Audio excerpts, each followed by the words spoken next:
If you had to explain it to somebody who's never heard of Society's Breakthrough, how would you explain it? Well, to me, it's really about setting up a way that we can become collectively intelligent in what we're doing. This is a collective problem, and we have a structure that we live in. It's all based on individual. Everything is individual. We vote and add up the votes, and there's no collective conversation to face issues. It's a political thing that the special interests have control of that conversation, and it's about judging. And there's no creative, collaborative, choice-creating conversation. That's the missing ingredient to everything. And once we start thinking in this choice-creating level of conversation, well, that's impossible to solve problems start to fall aside, and we start realizing, oh, well, there is a way, something we can do, and there is some way that we can move ahead. And if we, especially, as soon as you start this conversation, as soon as you start the collective intelligence process at the level of choice creating, then people come together.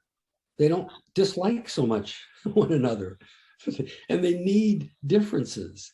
The diversity of people is an asset now, and we are becoming educated about the problems, and we're starting to have breakthrough insights. And when we have breakthrough insights, then we come together.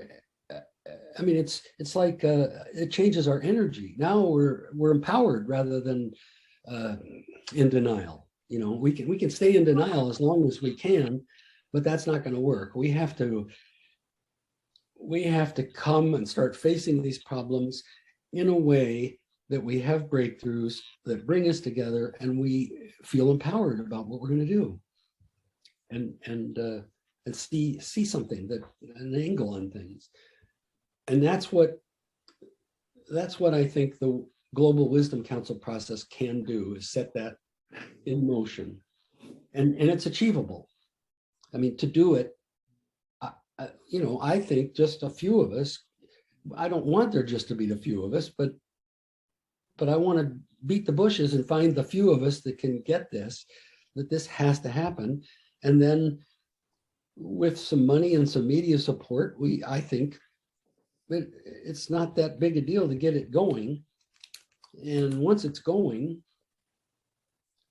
I think when the next crisis that comes along is going to be, it's going to be, people are going to rely on it. Like when if COVID comes along, all of a sudden now we have this collective conversation about what to do about it. And national governments can take direction from that. It's really one conversation that I'm after here. It's not about the people out there. It's about all of us in one conversation. And I have some ideas about how I'd randomly select, but I think it's better to just turn it over to some outfit that has an international reputation that they don't want to lose, to deliver to us as much as possible 12 to 16 randomly selected global citizens. It takes the burden off our shoulders, and it's just, we don't care. We want random, and we want to do our best to get random. And relying on it is impossible to get random, but you can do your best. And if you do, and what I've found in wisdom councils, and I bet you have too, is when you do your best, everybody gets it. Oh, this is just us.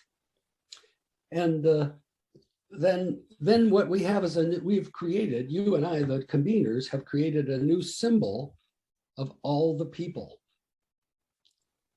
And that symbol, we could take their picture, and that right there is like a picture of Earth from space. It's a big deal. And then they meet in the spirit of dynamic facilitation, and they will come up with unity. Some perspective that's why, and if they walk on stage and share this, they're going to be excited about what they came up with. And if you and I can plan this so that celebrities are in the audience, or some way, what we want to do is we want to draw attention to We want this to be interesting to just the casual observer. And so the Wisdom Council, each Wisdom Council will reach a unity, and they'll come on stage and they'll present their conclusion, and they'll present their story. And of course, the idea of the story is what we want to distribute this choice creating conversation, not just to that small group, but what we want to do is have one global choice creating conversation. And of course, it's going to happen with each successive time. I think it will grow. And then I think when a crisis comes, like the Ukraine war or the next pandemic or something, everybody will pay attention because there's nothing else. Do you envisage that there will be world cafes all over the world? Everybody listens to what the Wisdom Council has to say. It might be televised, and then there are all the conversations happening all over the world. I think people will set those up. It's not up to us. I think it's people will set that up if they can in their country, whatever. But it's also just, if you read the newspaper and see what this group says, and you say to your friend standing next to you, God, that's a pile of crap, you're in the conversation. Because now, and they don't respond that usually. In fact, I've never had that happen. People respond, "Ooh, gosh, that's cool. Why haven't we done this before? What's wrong? Didn't they talk about this other part too? Or, maybe we have to deal with poverty first," or, they say stuff like that. That's what we want. We don't want the pile of crap, yes, no, agree, disagree. We want the building sense of, hey, I think we should be talking about poverty first. That's more important, or something. Whatever they say, it's actually a building of what has been happening. And then they're in the conversation. They're in it. And it would be great if they had small groups, but it's okay if they watched it on TV and turned to talk at a bar and turned and talked to the guy sitting in the stool next to them. Are you aiming for a small proportion of people to engage, or for everybody to engage? Because I'm just thinking there's a lot of apathy, isn't there, in the world? And people don't even read the news, or they don't engage. This is the cure to that problem. This is how we fix that problem. The fact that there are media silos, the fact that people are living in their false reality, the fact that they, quote, don't care. Of course they care. They don't want a planet to go away. Everybody's like in denial. How do we fix that denial problem? Well, we create this symbol of everyone.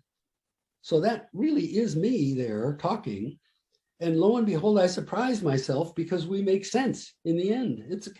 We're getting somewhere. And then I sort of wake up and go, wait a minute, and I'm talking because I have things to add too. So what the problems you're talking about are there, yes, but you and I are coming up with a solution strategy to how to overcome those. How do you be Fox News, for instance, holding these people captive in this fake reality when there's a real reality out there that everybody really knows about in the back of their mind, and there's some way to actually move ahead on it? It's just too appealing.